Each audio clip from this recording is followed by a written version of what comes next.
Okay, so basically I'm going to share 4 things. So number 1, how I hired my first full-time instructor who actually received better ratings than me. Okay. Then number 2 is how I hire manage part-timers for teaching roles. Number 3 is that how I collected over 1,000 feedback and learning materials an average rating of 9 out of 10. And lastly, how my video lessons and learning materials, even after I left my previous education company, it still get positive reviews. So I want to introduce myself. My name is Haris. I grew my previous company called Sigma School. So what Sigma School does is to help adults like you guys to transition to become software developers, right? So I help grow Sigma School from 6 to 7 figures. So that's me in an education fair with some of people helping me sell. And I used to be an ex-Google developer expert. So what is yes? So do you allow people to talk to ask questions and clarify or know all at the end? Let me see. Okay, maybe you can ask a question. What's your question? You said you help to grow the company. So Yes. what role were you in? Yeah, good question. So I was in the teaching role and also the operations role, and also do a little bit of sales and marketing. So you can say I'm a Saigon warrior, right? I do everything. But yeah, so for me, when I went into Sigma School, I created a whole curriculum. I teach a few batches. I manage students. I create the automations. I create the operations. I can list out everything. I can do automations for what do you call this? Invoices. I've I manage a team. Yeah, so I've done about within a year, 7 months, right? So that's a lot of things that I've done. Basically, I help clean up, manage, and also.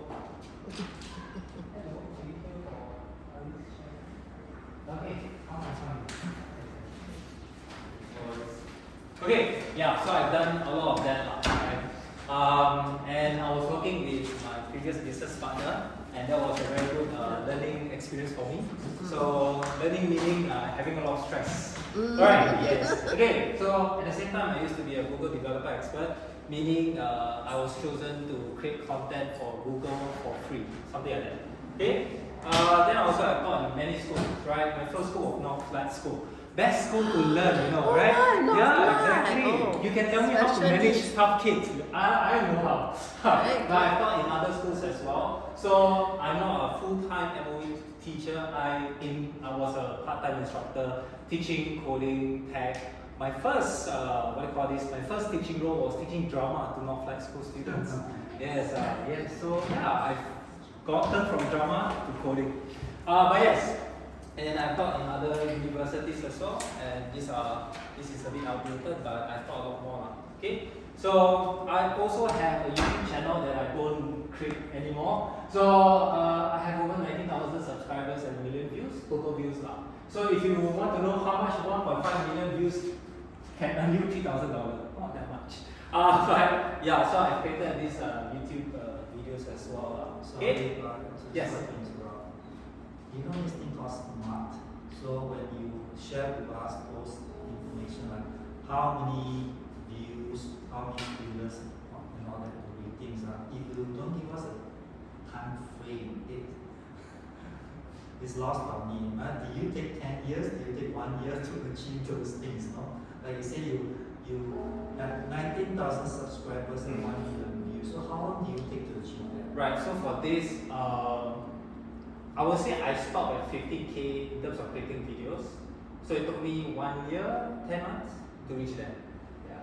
So for this, I mean that's a good point. I should state how long I did this. But yeah, for this around 15K.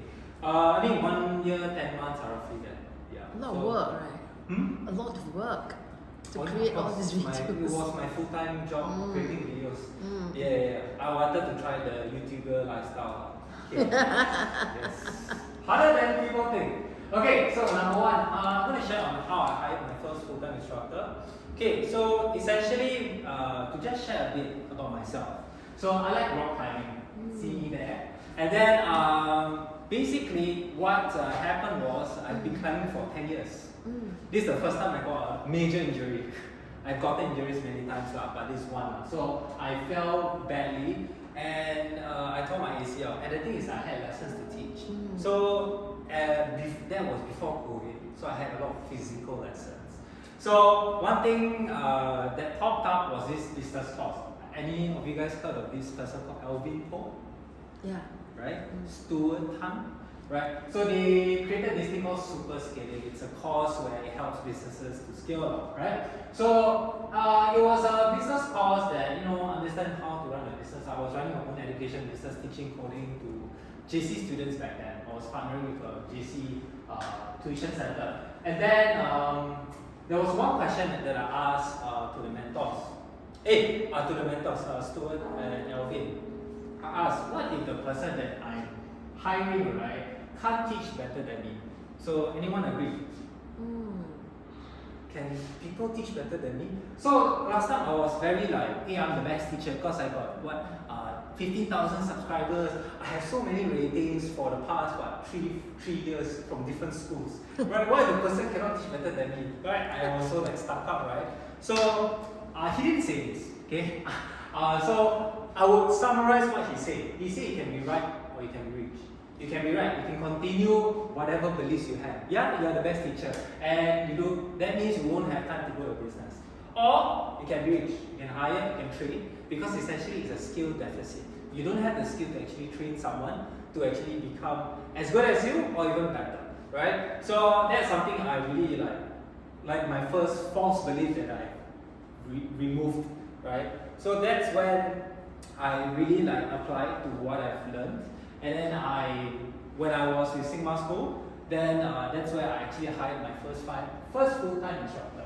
And this guy, his name is MJ, he was the best hire. I have hired 10 people, not 10 instructors, but 10 general people, including instructors, within 1 year. And why is he the best? This is according to me, right? So number one, he was my student, right? He actually went through my class. He actually sees how I teach. And then he knows how I conduct my lessons. My lessons are, in a way, I don't know, everyone has their own way of, yes. Okay, sorry. I find it very weird. When you say conduct the lessons, what lessons was it coding? Coding lessons. Coding. Yeah, so I only teach coding. Just to reframe, I only teach coding for the past few years, or tech, right? Coding, tech, so I've taught blockchain, I've taught game development, taught website development, so a lot of things, but it's just tech, right? So in this particular lessons, I was teaching how to make someone to be software developer, so coding mainly, right? So he knows how I conduct my lessons. And then during the job interview, I gave him 2 tasks to do. The first one is to record yourself to, teach a simple concept. Number 2 is because we were also hiring a software developer, create a web application. And it's also important, right? Because if you want to teach, you need to know how to do, right? And then he did it very well, okay? And number 3, values. This is something that I think not a lot of people see importance in. After many people leaving and hiring and firing or leaving, right? Me and my business partner, his name is Derek, we discussed that values are actually very important. So number 1, work ethic. I think not a lot of people actually see how much they work. Okay? So for me, I work a lot. What do you mean I work a lot? I work on Saturday and Sundays. Okay? For him, in his previous company, when he shared, right, he voluntarily worked after hours. That was something that I was like, okay, this guy knows. I mean, I can relate because I like to work. Number 2 is that, are you open to try different roles? So we are a small company, so we need help in other departments, sales, marketing, all of that, right? So for him, he has done marketing for his businesses. So, and he has interest in sales. I did content and also have interest in sales. So essentially, what I've realized is that when your values are aligned, it's actually easier to work with the person. And then at the same time, I genuinely enjoy working with him. I look forward to working with him, not so much with other people, right? So essentially, that's how I, I think out of all the hires that I had, he was the best hire. Because to just summarize, I didn't put, right? Number 1, which one is more important? Values or technical skills, right? So to me, it's like, number 1, he was a university graduate. I paid him 4.7K for university graduate. That's above average. But the thing is that I have no worries about him. He does his job well. He improves my slides. I was like, wow, this is worth it. And then I have other hires that I paid lesser or market rate. Then a lot of things didn't work out. A lot of, like mismatch of expectations, and a lot of the values are not aligned.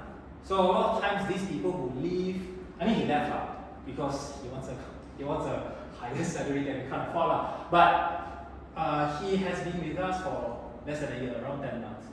One of the best hires. Like 10 months, I got no problem with him. If other hires, I have to manage more. I have to see what's the expectations for them. So these are things that I've gone through for me working with Sigma School for 1 year, 7 months, right?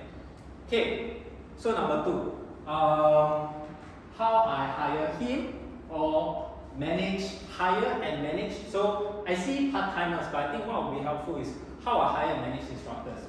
Okay, so basically I created this thing called action framework. Okay, so when you want to hire people, beginner mistake is you hire very fast. Then you also realize, oh shit, very fast, and this person is not for you. Okay, so the thing is that what I've learned is that really hire very slowly, not even slow, very slowly. So one of the math tutor that I talked to, he said that he had no problem with hiring, but he said it's also hard for him to hire. But I asked him further, okay, why are you slow at hiring? He said that there's a point of time where he hired, and then he realized that people were not for them, and now he really takes his time to hire. And the result, number 1, students love his math tuition. Number 2 is that the tutor actually put in a lot of effort to help with the students. So students don't really leave his classes, right? Don't cancel his classes, all of that. So one thing that I've learned is that we just need to hire well, right? Not hire slow, not hire fast, hire well, right? So what is this action framework that I've created? So how you get students is similar to how you get people to work for you. Number 1 is advertise that you have a job. If you have a job but you don't advertise, what's the point, right? Number 2 is to collect, right? Collect your details. Number 3 is to give tasks. I don't know if you guys give tasks, but it's very, very, very, very, very important, right? If you don't give someone a task to do, to show you what they can do, it's going to be hard for you to see whether they are technically skilled. Then last one is interview, right? What is the point of interview? Last one is onboarding, so action. Okay, right. So number 1, I was helping with one of the tutors. His name is Rajiv. I think they all know. He does chemistry and physics. So a lot of times, where do you find these people, right? So I was also looking around, and the one that actually gives a lot of, we call these leads, right, or people, is My Career Future, right? Government agency website, right? Alright, yeah. So essentially, okay, so he tried Job Street. Job Street, you need to pay number 1. And the people, he only got 6 or 1 month. This is 7 days, and get more than 90 already. Yeah. Wow. Yeah. Then I tried, haven't tried other things, but this one gave a lot because number 1, it's the government, they want you to hire them, right? So not only you have applicants, you also have suggested talents, meaning, right, they actually suggest, right, the people in the database who you might actually want to interview. So that's something that I think was super great. And this posting was only a close 14 days, but it was open for I think 7 days now. So actually you can get a lot. So make sure you advertise, right? Some actually use ads to advertise. You can do that, but for me, I generally don't pay first. I will use all the free stuff out there first, and then after that, I will try to use paid, right? So I've talked to other entrepreneurs. Sometimes they say really cannot find, they just pay, right? Should you go on LinkedIn? I don't think so, because I search on LinkedIn, it's no. So where you post is very, very important. Okay, so if you have I guess a core task, right, then you can sign yourself as an employer for free. Okay, so yes, absolutely. So how many applicants in my career better than Job Street? Say, yeah, way better. So it's just a scam. I mean, that's what I say. Okay, number 2, collect details. So hiring is always a process, right? So for me, this is how I do it back when I was in Sigma school. I tell the person I review your application to go to the next stage, please fill out this form. So this form is a simple Google form, right? And then I can go through what you can put inside your Google form, right? So this is a simple Google form. So I actually manually message everyone, right? Okay, number 3, the form asks questions based on your values. So what are the 2 values that I was showing? Work ethic and also open to different roles. So I just asked, what do you think about work-life balance? And if you're required to pick up new skill, would you be okay? Why? Right? This kind of thing. So this is just like simplified, but this gives you a good sense of whether this person aligns with your values, right? Some people or some teachers just want to teach, some teachers want to do more than teaching, right? So these are things that you want to see what's your motivation in terms of like what you care about. And if you don't know what your values are, then you can Google values and then see which one you really care about. Fairness, whatever, right? Okay, number 3 is have a form to submit their task. So in the form here, right, this is a very simple form. It's just that you can either have what we do in Sigma school, this is like stage 1, this is stage 2. Some actually put these 2 together, so it's in the whole form. So if you want to do that, also can, right? But for us, we hired more than tutors. We hired or instructors. We hired like marketing people, sales people, admin people. So we have a lot. So we actually break down stages, so it's easier for us. For some, we just put the whole task inside the whole form as well. That's fine as well. Okay. So in the form itself, submit their task. Okay. And you don't have to be very detailed. You can say create a 5-minute video teaching whatever concept, right? Division or science concept like photosynthesis, right? And this is where you actually can see whether this person can teach the concept, coding, whatever, right? It can be. So the thing is that for me, what I look out for, right, is someone who actually creates slides. When they create slides, when they teach, right, that means, right, they really care about teaching and they really put in effort to teach and they really want to work for you. If someone were to sit there and just explain, right, then I'm thinking, okay, like, this one may not be serious, but we'll see how good this person teach, right? There are times that people who I hired for instructors part-time, like this part-time guy, he really created a slide to teach a coding concept. I was like, he used PDF, he used like colors, he used what do you call this, Lego blocks to explain coding. I was like, Wow. this Good. guy, yeah, I will use profanity, this guy fucks, right? That kind of thing. So these things is something that I look out for when I hire, right? And yeah, so creating a 5-minute video teaching, right? And you don't have to explain a little bit more. So for me, what I realized is I want people to also know how to use the internet. So you can see instructors like use Loom, use YouTube, but like if you use a big task and they actually give you the video, whether it's URL or whatever, then that's a good indication that they actually know how to use tools. I've hired people who are very slow in the computer, and I'm like, what the? You know, I was like, yeah, it's not for me. Okay, so once you're okay with the next task, then the next stage is interview. So I think people don't know what to ask in the interview. So generally, I'll ask the same thing or similar in the forms, right? Technical questions and value questions. I put them on the spot. Okay, can you explain to me the concept of coding concept of variables? It's a very basic concept. So they will explain, and then that's where I can see whether this person can come up on the spot or they need training, right? Then next one is value questions. Okay, if I were to ask you, like for example, if I were to interview this person, okay, if the student needs help after 6 p.m., which is your contractual time, would you stay back? And they answer no, yes, then I ask why. So for me, it's like this is a good conversation. And one thing about interview that not a lot of you know is that you're also selling the business. Why should you work for me, right? So for me, I want to ask, what's your goal? Why do you want to work for me? Like generally, like why do you want to work for me? Why not other companies?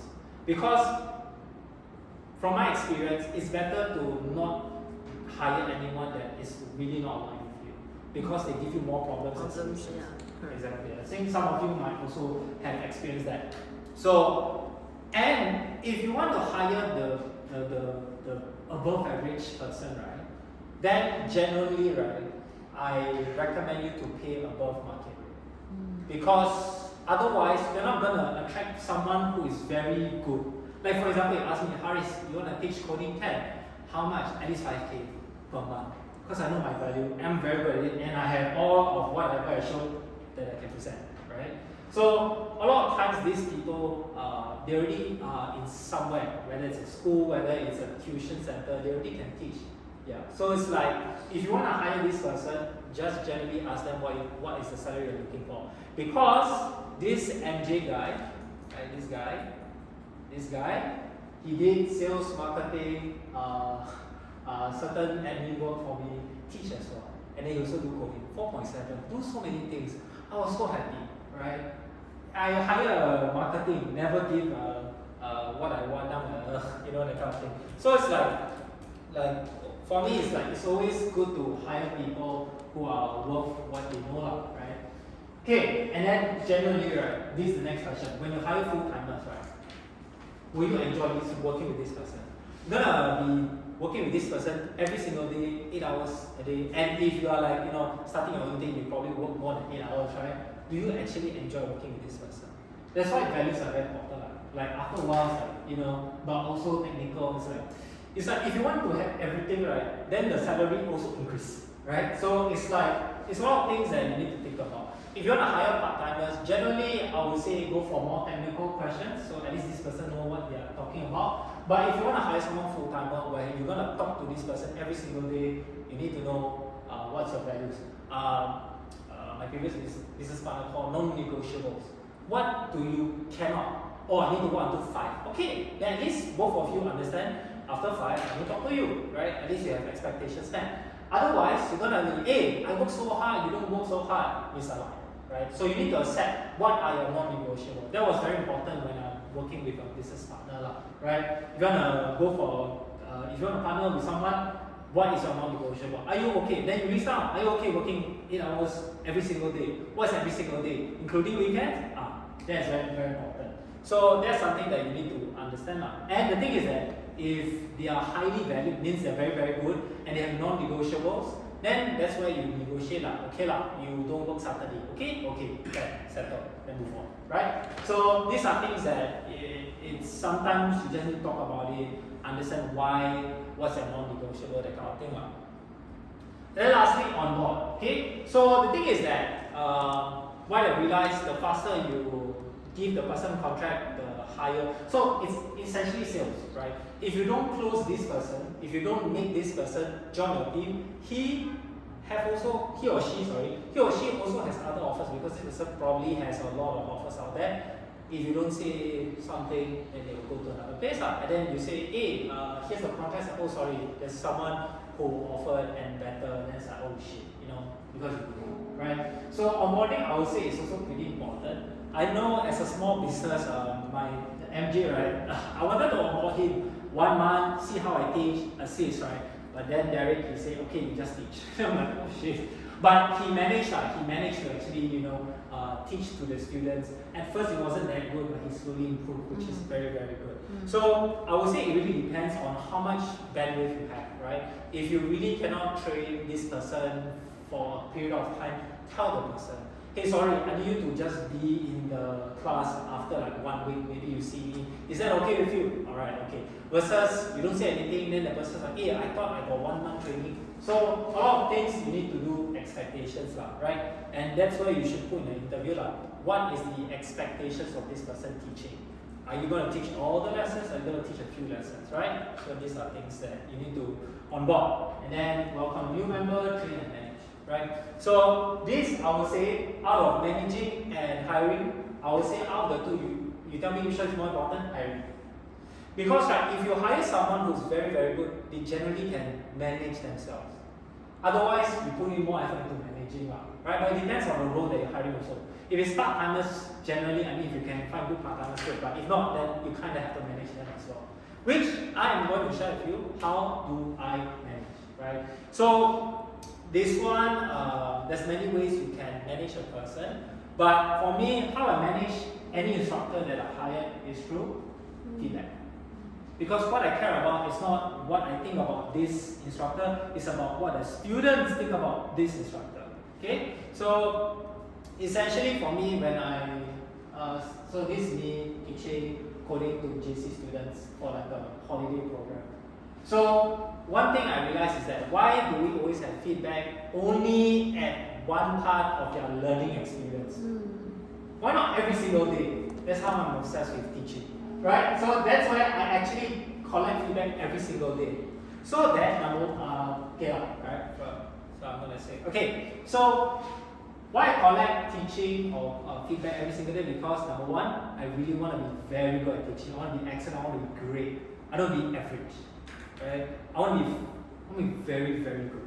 I want people to hear me. Oh wow, Aris is a very good instructor. So how do I know that? I can't just know that after the tutor after the students leave my class. Okay, do a feedback because they don't remember first, second, third, fourth lesson with you. They only can remember the last lesson, which is very happy because usually after the lessons like no more stress, no more stress, all of that. Yeah. So the three things that I only take ratings of is the instructor because I'm managing an instructor. So the students have to know how they feel about the instructor because I care about the students, right? Number two is how good is the lesson because this is where it depends on how you create the role. So if you already have the lesson crafted, then that's where as the person in charge of I call the education content, that's how you can improve. Otherwise, then the instructor that you hire to create the lesson, that's where you can improve the lesson. And lastly is homework. So I call it homework exercise rating. The thing about homework, right, generally is that what is the point of homework? The point of homework is to make the student understand what they are being taught. So if it doesn't help them, then they will feel like the homework is pointless, right? So a lot of times when I was teaching coding, right, it's only to just repeat what I have taught. So for example, if I say 1 plus 1 equal to, the homework should be, what is 1 plus 1? It shouldn't be 3 plus 3, 4 plus 4, or something complicated. I can share more about how I handle from slower students to faster students in this kind of lessons, right? Okay? So this is a very simplified version on how I do it. QR code. So every single lesson, because I teach 2 slides, which I think is very important, students will scan the QR code, and then after that, I will see whether who has done the feedback. Okay, so I think some of you might ask, okay, students won't do the feedback. Good question, right? So the thing is that number one, you can incentivize. When I say incentivize, people think, oh, I need to give something. Yes, you can give something that you don't need to pay. For example, thank you. You can give compliments. Thank you, Haris, for putting the feedback form. When it's a little bit of psychology, you tend to do what you want to do if you get complimented. For example, hey Olive, I like your dress. You should wear this often. Then Olive is like, wow, dress. So it's the same with students. Most of the time, what do students hear? Do they hear compliments or scolding more? Right? If they hear compliments, good parenting. Otherwise, then so these kind of things is for you for free to give, right? Then second thing is that's the non-money way. The money way is if everyone has done the ratings for this month, I'm going to treat lunch. Simple. Lunch for each student, how much? $10. Okay, at least $10 can help me improve my current lesson, instructor, and homework. So if you want to scale your business, right, this is what I learned from Derek. What is scalable, or what can really scale to a lot of people very fast? Instructor? Not really. Because unless you want to teach thousands of students in one, your learning experience is not that good. The only thing that you can scale really well is your content and your homework, right? Lessons, basically your slides, your content, whatever you have created for your students, and also your homework. Are the questions really helping the students understand? That's generally what you need to ask yourself, right? Because it's like, to just further go deep, right? It's like when you're learning something, which is easier? Okay, for example, you want to go 10 floors, which is easier? First day, I ask you to go 10 floors, climb up 10 floors, or first day I say, okay, let's do 1 floor first. So you go step by step. Okay? Because students will be like, first day you need to learn so many things, it's like very confusing, right? So you need to slowly do that, right? In coding, a lot of times, this is what I realized, a lot of times they teach the basics within 1 day to 1 week. That's very fast. And you know, the basics of coding have 15 concepts. You expect the student to learn 15 concepts in what? 1 week? Crazy. So why in Singapore school? 15 concepts in 15 days. Because number one, if they don't know their basic, confirm the advanced concept they want to learn, which I think all of you know, it's going to be hard. So if they don't know their basic, what's the point of teaching the advanced stuff, right? And that's why homework actually helps to reinforce. Okay? Okay. And once the students have, so this 5 star, I usually give 10. So if the students were to say, oh, this is 7, 6, 5 out of 10. Once I see 5, I'm a bit scared already. It's like, oh my god, this instructor, okay, for lessons, okay lah. For instructor, 5 out of 10, I scared already. Because I'm expecting 8 out of 10. Right, that's my standard. So if it's lower than 8 out of 10, number one, I will tell the student, hey, sorry, is there anything that we can help?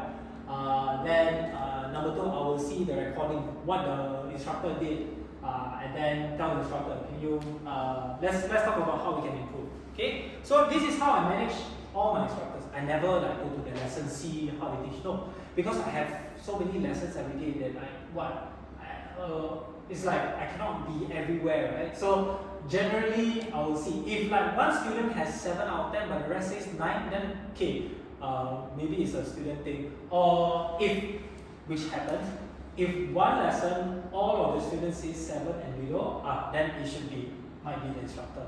So with these data points, at least you know which one is the thing that you can improve on. Is it the student or is it like generally the instructor? So at least you have data points to care about.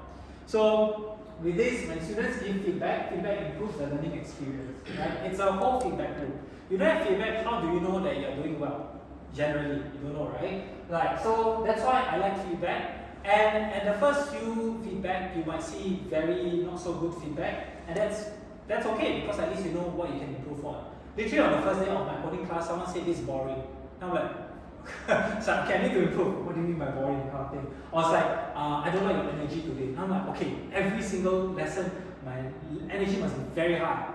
And then my rating actually gone up. That's like, on the first day, I improve, right? Versus after the whole lesson, after 6 lessons, no point improving. Because the student leave really, you're like, oh, yeah. So you don't give a good impression to the students, right? So yeah, this is what I mentioned before. Right, so student gives 8, so my standard is 8, right? Less than 8 out of 10, then that's where I need to talk to the tutor. If it's just one student, then I'll probably ask the student, how can we improve, right? Sometimes students just do 7 out of 10 every single lesson, I'm like, okay lah, you see a pattern. But if it's like, this student has done 10 feedback and then only 1 7 out of 10, okay, then I need to know why. And they usually work, like if you generally reply to the feedback, they are positively reinforced to give more feedback, which actually helps you, right? You want to improve your business. You don't want to improve just one person. You want to improve everything, right? So that's where, for me, 3 things I care about, right? Which is instructor, lessons, and homework. Because sometimes instructor actually very good. Then students always give very good compliments. So you'll be thinking, what is the instructor doing that always have very good ratings? And then that's why you can teach the other instructors. That's what I did lah, right? I just teach the other instructors. Use timers. Slow down.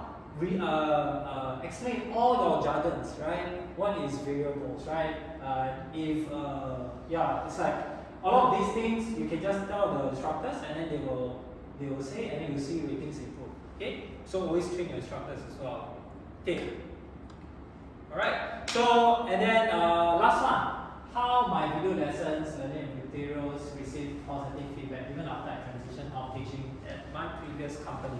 So I thought I didn't want to explain. Okay, so this is quite recent, 2 weeks ago. Hi Iris, nice to meet you. I joined Singapore School November 2024. So what?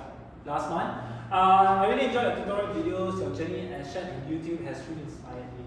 So the tutorial videos are only for the students, but she literally go to LinkedIn, search me up, and then give me this, right? And the thing is, right, I didn't teach November, but she saw my tutorial videos. It's because, I'm going to share with you on how, okay?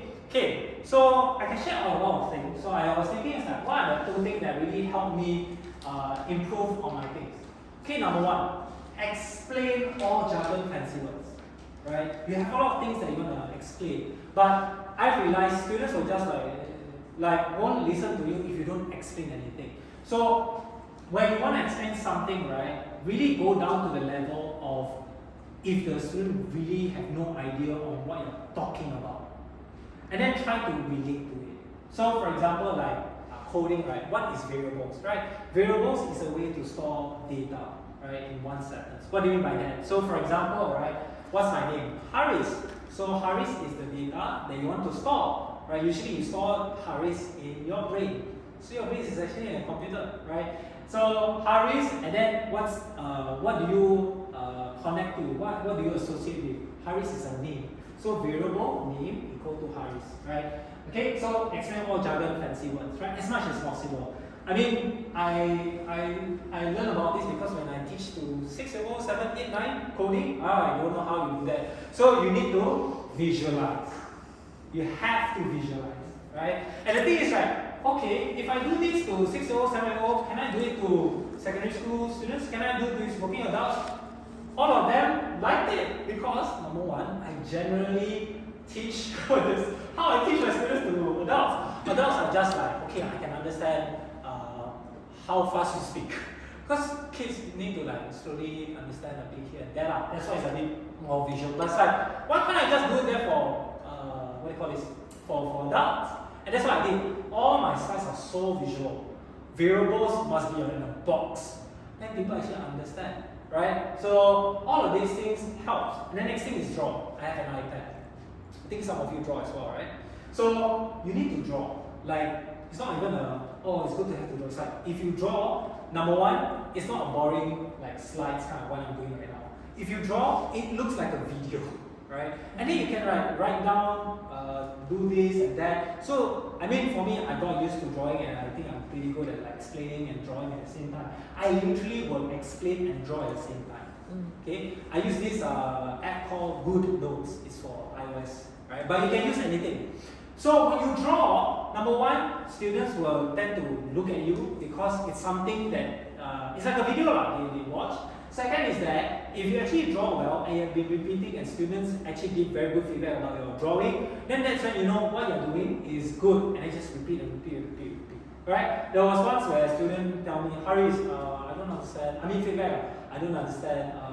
Then he went to my previous tutorial videos from MJ, my previous instructor. He said MJ is better because at least he actually has some visualization. And I'm like, oh shit, I slacked off basically. So I was like, okay, then I drew. So before, he said quite boring. After, oh my god, it's so much better right now. It's like I can visualize. So you could see, right? In one day, I can improve very fast. That's why I love feedback. Right? And I'm so used to feedback to a point that even if someone really hate my teaching, it's like, oh my god, something new. What can I improve? Because you can't be 100% perfect, right? So it's like you probably offer feedback to me, Haris, why you never explain jargon or draw visualize, right? So it's like all of these things is something that if you really care about teaching, which I do, then that's where I can get 1,000 is not even my highest. I think if I want to calculate throughout my career, right, of me teaching in my own kind of curriculum, it's probably 3,000 or more, right? And then at least with that data, I can use this data to see, okay, which subject a lot of students struggle with. Can I improve? Can I break it down into 2 lessons? So with this data, you can actually improve the whole thing. And the thing is that you're not, in a business, right, what can sell is not a human, it's assets. And you are selling your IP. IP is intellectual property. It's actually your content, right? If you die, what can your business do? If you are the business, you die with the business, right? So for me, from the start, right, I knew that I didn't want to teach because I'm a bit jaded already. Number 2 is that I knew that if I were to put in a lot of time creating the best slides that I can create, right, then I have the base layer of someone teaching my standard. Because my standard is already the slides. So it's very easy for me. If the instructor not good, they will say good things about the slides. If the instructor is very good, the students will say good things about what do you call this? The instructor. Right? So you realize that, oh, like that's what I realized. Like, if the instructor not good, they will say, oh, the slides are good, I can understand. If the instructor not good, instructor good, then you talk good about instructor. And the thing is that, for example, your standard is 8 out of 10. Someone comes in like MJ, he already has a standard of your learning because number one, you already have slides. So no matter what, whether he or your instructor can teach well or not, at least the slide is a very good fallback for the students to learn. Second is that if the instructor is very good and if one of your values, I think another values that I have is always improve. He did improve and he always has better feedback than me lah. Because generally he is someone that like knows how to improve the whole curriculum. He actually makes even more visualization than me. And then a lot of students like, oh my god, like when I talk to students, they always compare, oh MJ always have this visualization, you draw, but I prefer MJ's one. And it's like, okay, let's do MJ's one more. So these are things, and this can scale because once MJ leaves, I have his recordings, I have the improved version of my slides. Now my slides may be 8.5, right? And then someone new come in, improve on it, it becomes 8.7, 9. So your content becomes better and better and better, right? For me, it's like, if I were to go in same school, I want to be the best in terms of teaching coding. I want to beat NUS, I want to beat NTU because they only filter smart students, and then smart students will eventually they can understand. But I want to have everyone to know my curriculum, my content, to a point that even if you don't know, you know basic English, but you learn my content, you will literally know what's coding, something like that. So that's my standards. Okay. All right. So that's it for this lesson. This lesson. That's it. I haven't teach very long. So that's it for my sharing. So go to this QR code or go to slido.com and then enter 4150892 if you want to ask any questions. So now is the time for questions. Okay, great. So any questions you have for me? So this one is a lot of managing. If you want to talk about business, how I scale from 6 to 7, ask me as well. Yes. How do you fire a trainer? How do you fire a trainer? Very good question. There's a whole system out there as well. So number one, what helped me a lot is write down what you want to say. Okay. Yeah. So when you want to do something that's very hard, usually gets very emotional. So try not to be emotional. A lot of people say to me, I'm not emotional, so I can fire people pretty well because I'm like that. But I know some of you might feel like it's a bit hard or that. So number one, what helped me is to write down what you want to say. Okay. Number two is that if you want to fire a trainer, with feedback, you can fire easily. A lot of 6 out of 10, 5 out of 10, 4 out of 10. So for us, our standard is 8 out of 10. So and then at the same time, must backtrack lah. Have you tried improving this tutor, right, or this instructor? If you try and it still doesn't give you the results that you expect, then that's where it's like with data and evidence, it's easier for you to say certain things lah, right? Then for me, it's like I didn't have to fire anyone because Derek did that, but I had to have hard conversations. So how to have hard conversations is that you must say specifically what they done that have this hard conversation. So I did one hard conversation with my ex-colleague. Basically, he lied to me. I was like, even though it was a very small lie, I really cannot. So I went there, I literally typed whatever I want to say lah. It's just like, for example, like, hey,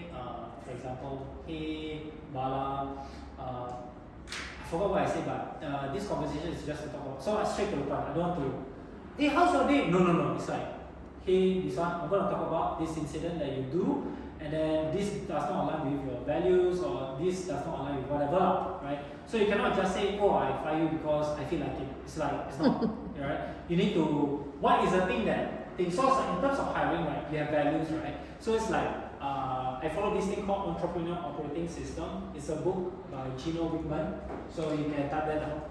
How do you spell? I'll just show you later. Yeah. But basically, if you have values, right? So for example, one of the values is what I think is a bad value. Only applies to me. Maybe your values is number one, compassion, right? You need to define what compassion is, but basically, we don't scold. So under compassion, you define what compassion is. You don't scold students, and and then you see this tutor scold every single day. So it's like, okay, for the past week, I've already said that the values compassion, we don't score students. And the thing is that we try to help, but it still doesn't work. So since you are misaligned, then it's like, then I have to let you go because we are not misaligned, and our students is something that we care about, right? So always go back to your values. Values are important if you want to hire. Otherwise, it's hard for you to like give a good reason. And most of the time, you tend to want to work with people with aligned values. So that's how I would do it. I haven't hired, but I had hard conversations before. Yeah, thanks. Any other questions? So for those like now we have a lot of those kind of like automated invoicing, all this kind of tool out there, right? Yeah. So do you have any recommendation in terms of this kind of tool? So automation tools, processes. So this is specifically to invoices, right? Not only invoice, like maybe replying messages or receipt all this thing. Right. So why do you want to automate? Because you're doing a lot of the admin work, or right? Okay, I understand. So it's like I would say that if you want to automate stuff, you can. For me, it's like for especially invoices, you probably what accounting software are you using? Or are you Currently trying like Zoho books, these kind of things. Right, yeah. So usually they have their own automations, but generally, right, for automations, I understand you need to do invoices, all of that, because I've done it. So generally, one thing about automations, because I come from tech, software development, right? So for me, I personally know how to do automations myself. Otherwise, right, generally, is it something that you want to spend time on to do this thing, like for example, automating admin work, right?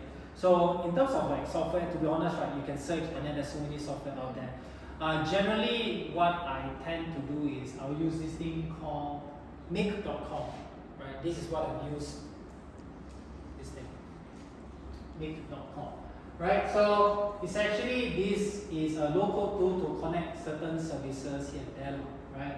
So one thing that I learned when running my education business was always have a database. What's a database, right? Google Sheets.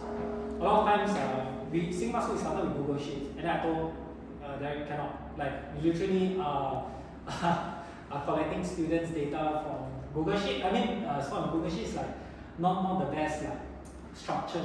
So one thing that I recommend is to use Airtable, right? So Airtable, Airtable is like a better Google Sheet. Sadly, you need to pay up, but this allows you to integrate better because Google Sheets is very, it's good. Don't get me wrong. But the thing is that you need to make it to a point where it's easy for you to search data. In Google Sheets, you can put anything anywhere and it becomes very messy. Airtable gives structure, right? Then you want to do, for example, invoices. That's why you can connect Airtable to Make. So Make is like the middleman. So for example, if invoice, Why don't you use Zapier? expensive. Oh, really? Yeah. Zapier, oh my god. Okay, basically, to just give you a difference in terms of pricing, Zapier, okay, if you can afford, then go ahead with Zapier, right? If you can afford. But for me, I'm a bit cheapo, and I $9 only. Yeah. So Zapier is like $40 or something. I'm like, hell no. 4 times. But okay, understand. Zapier has, it's easier. So, don't get me wrong. So if you're okay paying $40 per month, but you can try free first, right? Try free, and if you only are able to use the free stuff, then okay lah. Otherwise, then Make is a bit, I would say, hard to learn because it's people like me use this because it's cheaper lah, right? But yeah, for invoicing, I would recommend you to just use Google Sheets and then try to Google how to automate it lah. So use some Google Sheets, Google Docs, Google Docs to just give a PDF. To the parents or students, right? Yeah. But to be honest, it's like invoices. I generally just use accounting software, because in the end you need the accounting software to what do you call this? Do your taxes. Yeah. So I might as well use the accounting software to create invoices that I can send to the parents or students. Yeah. So I don't have to connect stuff. If you're okay with connecting stuff, you don't mind learning tech and code, then yeah, go ahead, nothing wrong. But it's just that what is a good span of your time, right? Do you want to learning this kind of tools? Zapier is easier, but you need to manage all of that, or just use a software that's already there that you're using and just use it, right? If you want to automate it, can. If you have money, then hire a tech person, me or someone on Fiverr. Or if you learn that, that's why you need to learn how to do and then trial and error. So there is like the free way, the cheap way, and the expensive way. So for me, generally, I know code, so I do on my own. If you don't know, I recommend you someone who knows how to code to do for you. Otherwise, you spend a lot of time to do trial and error, and then you don't know why things happen, and then you spend a lot of time, and then sometimes it's not to what you want. So always go for the easier way first. Yeah, to be honest, if you have the money, just solve the problem with money most of the time. Otherwise, then find someone, your friend who's a software developer, confirm have one. They say, hey, can you do for me? I'll give you some money. Oh, sure. Yeah, that kind of thing. Yeah. If you want to do yourself, can, but it takes longer. Yeah. So does that help? Yeah. It's not an easy answer. It's like, yeah, I use this software. It's like many software has their own limitations also. Because I've used so many already. So What are the challenges of a coding enrichment school, like a Sigma school? Is it seasonal? Is it a seasonal business? Or, I would say, okay, so I've done 2 coding enrichment schools or business model. So the first one, which may be more towards you because you're doing tutoring, right? So the one that I did was what do you call this? After JC exam kind of program. 6 lessons, $600 kind of thing, right? So one thing I faced that I didn't continue is number one, generally people don't really want to learn code if there's no subsidies. Singapore is Mentality. yeah. I think Singapore is for a subsidy. JC students. But this one is JC students, yeah. So for JC students, it's not a lot of demand. Like I would continue if there's a lot of demand, but there isn't.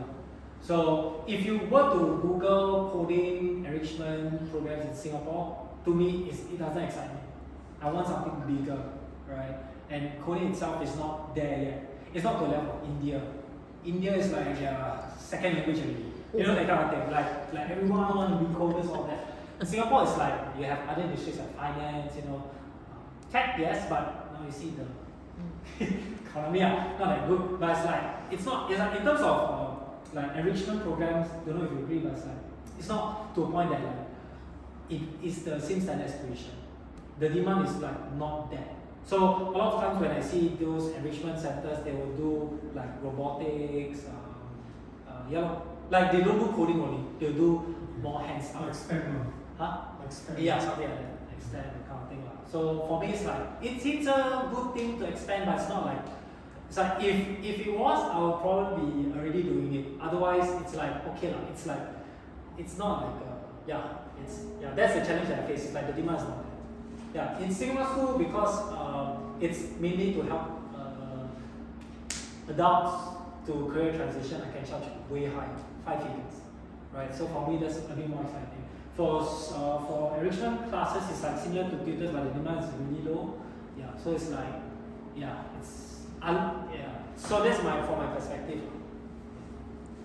So I actually follow up on this question. The question also have is that when you conduct a course, right, then what happens when you graduate from the course? Like when you finish primary, then after that what? So you have to keep crafting.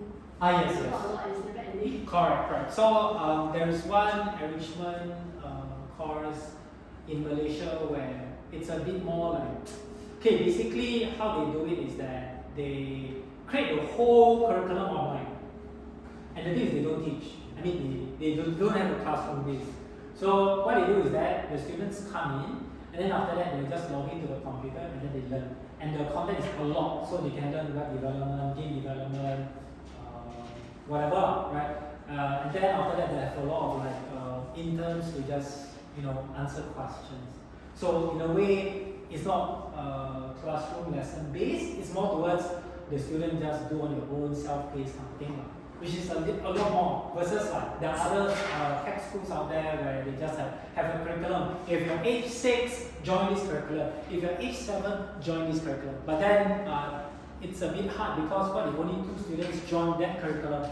Then what, you're gonna hire one tutor to teach 2 students? No, not really like good lah, right? So that's why I'm not a big fan of like tech education or tech enrichment courses in Singapore, especially because the demand is not there. Like the demand is not there. Yeah, and you have to quit. Yeah. What's the name of this relation? I forgot. I really The forgot. purple color. Yes. Right? Which one? Purple color. Purple color. Yeah, website is actually very a lot of micro credentials. Yes, something like that. So if they look at their own page, like the shuttle and the It's like homeschool. Yeah, it's simple enough for an intern to learn the curriculum and then teach. It's not too advanced. Yeah, and they hire like computer science undergraduate students, so they know how to pick up stuff well.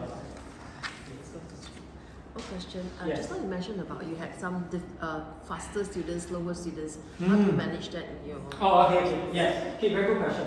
So when I teach, there's always faster and slower students, right? So one thing that I don't know if this is a good solution, but this is a solution that I've done that helped is that so there's 2 parts of exercises that I do.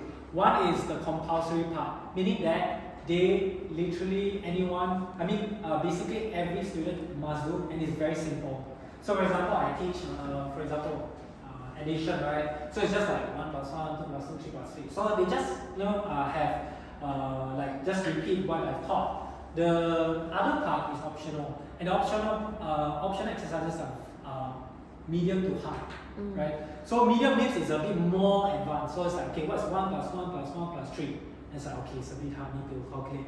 So that is the medium, and then the hard part I call it big brain. So it's like a meme between the Gen Zs and whatever shit. So that's why I will give even more advanced questions. So it can also touch on the next lesson. What's 1 minus 1, for example. So this is where the slower students will only have to do the compulsory one, and if they have time, they can do a bit more advanced one. The in the middle can do the easy and advanced, and the very smart ones will probably have a hard time finishing the hard one. Yeah. So in a way, I handle that within the lesson itself. With the homework. With the lesson itself, usually I teach 2 slides. So what I will say is like, okay, for those who are done, because I do coding, so they have to do stuff. Then for those who are done, you can refer to the next slides on your own to do the next exercise, something like that. So in a way, I cater everyone who, because in a lesson you are teaching according to your pace, and your pace might not be the pace the students are in. So I in a way have to catch everything. Yeah. So far okay lah. Sometimes the smarter students are way smarter than I think, so I need to put harder challenges. So like okay lah. Yeah. When you collect it back, right? If you collect any lesson, will they just always put 5 Yeah, of course. Yeah, some will do So that, yes. So for me, it's like, what is better? No data or have data? Have data. And the thing is that it's always it's like for example, a heartbeat, right? Your lesson is like, what is the status of your lesson? Good or bad? You don't know, until someone complains. When someone complains, too late already. You're probably thinking, I want to go to the next class, I'm going to leave this, I'm going to tell my students or my parents that this is a bad class. Too late already. So for me, it's generally, if they put 10 out of 10 every single lesson, I'm fine. Because in the end, they are okay. But once they put 7, it's like, oh, okay, something's wrong. I go in. How to intervene, how to prevent students leaving, because when students leave, revenue go up, right? And then if they have a bad experience, they just leave, and then they put on social media and stuff, even worse. So it's a prevention, cure hardly helps. Yeah. So you will check. So with automation, if it's below 8, right, then an email, student put 7 out of 10. Then I have the details. Okay, go, and contact them all that. Yeah. Okay. Yeah. So for me, it's like if you are doing class, if you are doing a class, then yeah, it helps a lot. And when you scale, how do you know all your tutors are doing well? Right? It's even more like you can't go all the, because you care about students' experience. So this is an easier way to do it. Yeah. Not saying it's easy. No, it's hard. But at least you have data to do it. Okay. Thank you. Any other questions? Thanks for sharing. Hey, no problem. Because this seminar is more like sharing about how to hire good tutors. Yes.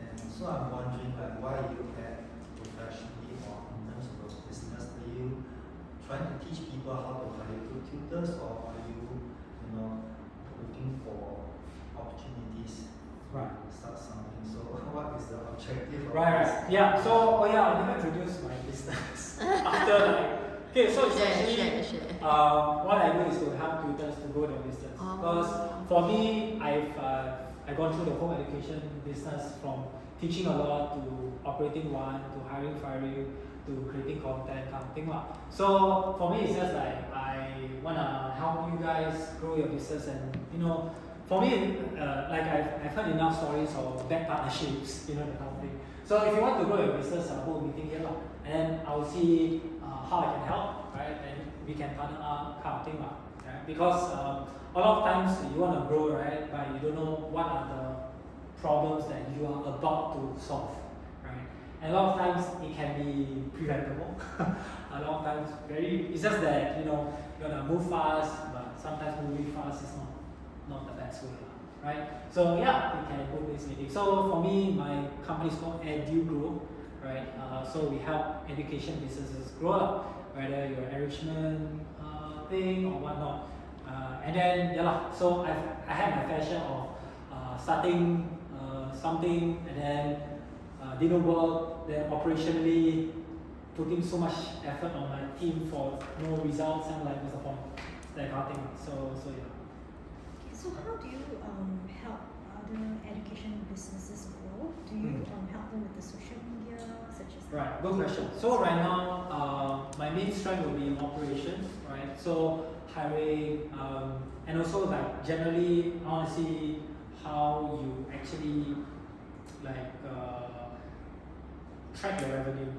Yeah. So for me, it's like generally how I grow is number one, I'll ask what's your current problem, and then number two, whether we can solve the problem. So for example, Rajiv, right, the one that I shared, he wanted to grow his business, but he don't know how. He's maxed out to whatever classes he can handle, right? So how do you grow? So I told him it's like generally you can grow.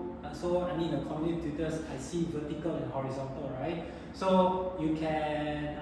I'll just like give suggestions and you see how you can act on it, right? So for me, I just say, why not you just ask your students that you have what help do they need.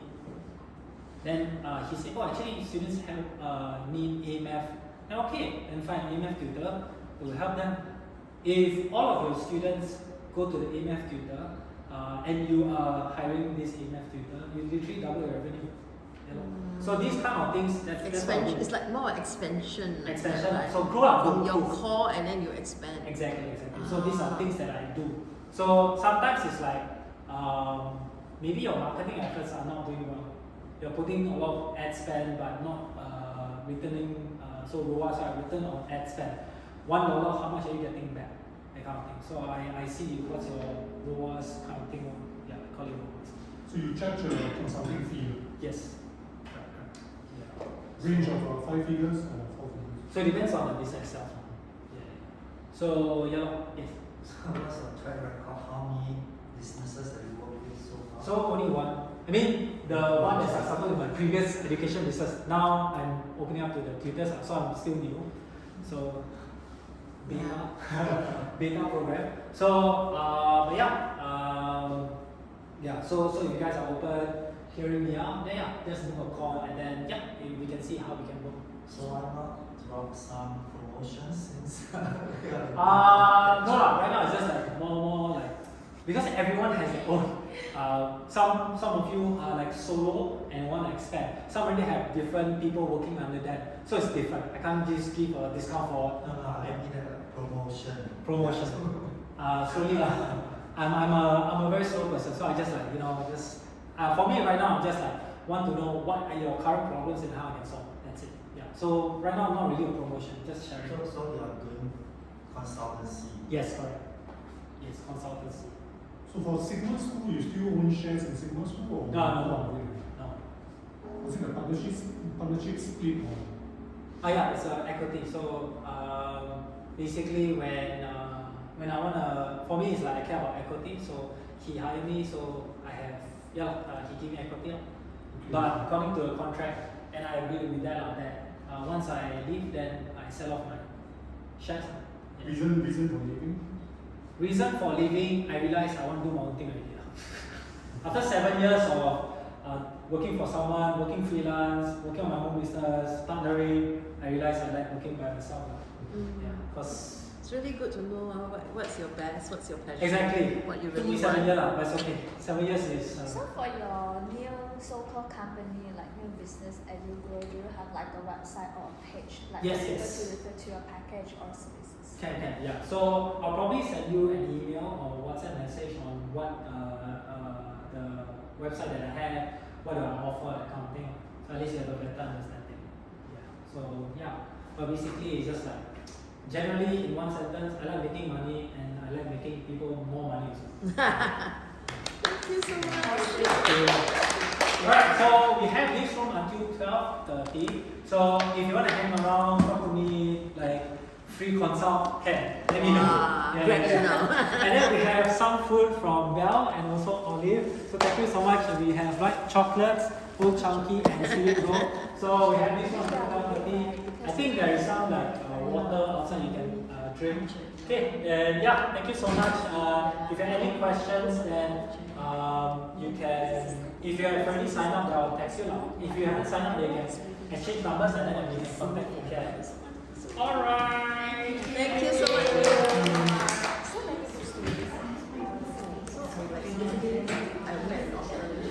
Oh yeah, so yeah, a bit more about basically it's like what Then it was very fast. I spent read all the chapters because I already know her and all that. It does. So it's like sometimes it's like just for the speed, read what I already So know. many books like I read about like what highly effective or time Yes, yes.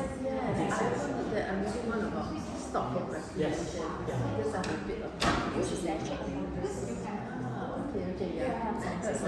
so like also like I read about Thank you so much. 7 techniques of highly effective business. Yeah, yeah, A lot of books are actually about I didn't read that though. Like self-management. Oh yeah.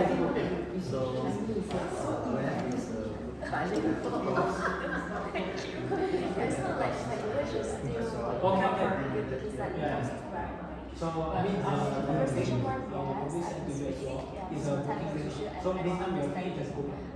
Oh yeah, go now. favorite language is speak Chinese. Oh, now. Oh, okay. It's interesting that you have like so Okay, yeah. so your website is still This one is bad. So I read for everything right now to go live training.